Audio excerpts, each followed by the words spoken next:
Forkel, and I am a Christian author and avid reader. And basically what I do is I read through a lot of clean books. You can see I have plenty of books. These are just 2 of my 3 bookshelves that I have. I have over 400 books, and I've read more than that just on ebooks and audiobooks and all that. So I've been doing some book recommendations, going first off of the ones that are my all-time favorites.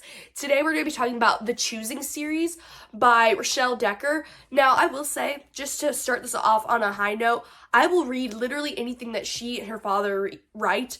I have a whole shelf that is just Ted Dekker's books, and if you don't know who he is, Ted Dekker is a thriller and horror author, and he doesn't necessarily advertise as being a Christian author in the sense that his books don't necessarily have God in them sometimes, but he does have a true basis of having good and evil in every one of his books represented.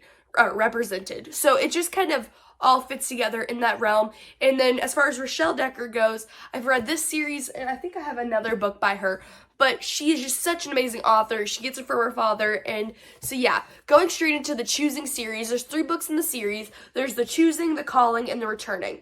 Now each one, it takes place not like straight back to back, which I like, but I also dislike in some ways because I like it whenever they just go straight into another. But this one's a little different where there's time in between each of these. And so the first one, the Choosing, kind of sets the basis for all of it, obviously. And it talks about Carrington, the main character who's shown on the first book. Carrington is expecting to have a perfect choosing ceremony, which is basically when she finds out like where she's going to be for the rest of her life, where she's going to live, who she's going to marry, all this other stuff if she's chosen by the right man.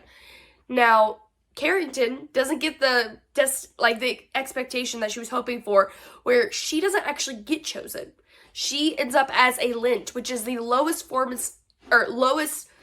category in society. It's not what she wanted at all, and basically she can't really see her family ever again. She can't ever marry or fall in love ever again, and so she's just stuck in this basically being a servant. And so what her life looks like, and maybe if things got messed up for her, and maybe will she get a second chance. It keeps you really far into it, like you want to just be in this world. And I know for me, I started it one day, and then the next day I finished it, and the next day I read like almost all of it. And so it's definitely like clear your schedule if you're going to read it. It's a good book, and I would definitely recommend this series to anybody who's looking for. It's not necessarily Christian in the sense that it doesn't explicitly talk about God, but like I said with Ted Dekker, he likes to have good and evil represented in all of his books. But not only that, but he's very good at making Jesus-like characters. So what he'll do is he'll make a character that represents light and love as like a leader or someone who is like Jesus, who like everyone wants to follow. And basically that's like the heroine of the story. Like that's the hero.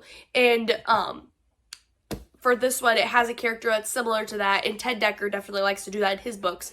So yeah, definitely would recommend this. Definitely go check it out. Like, what are you waiting for?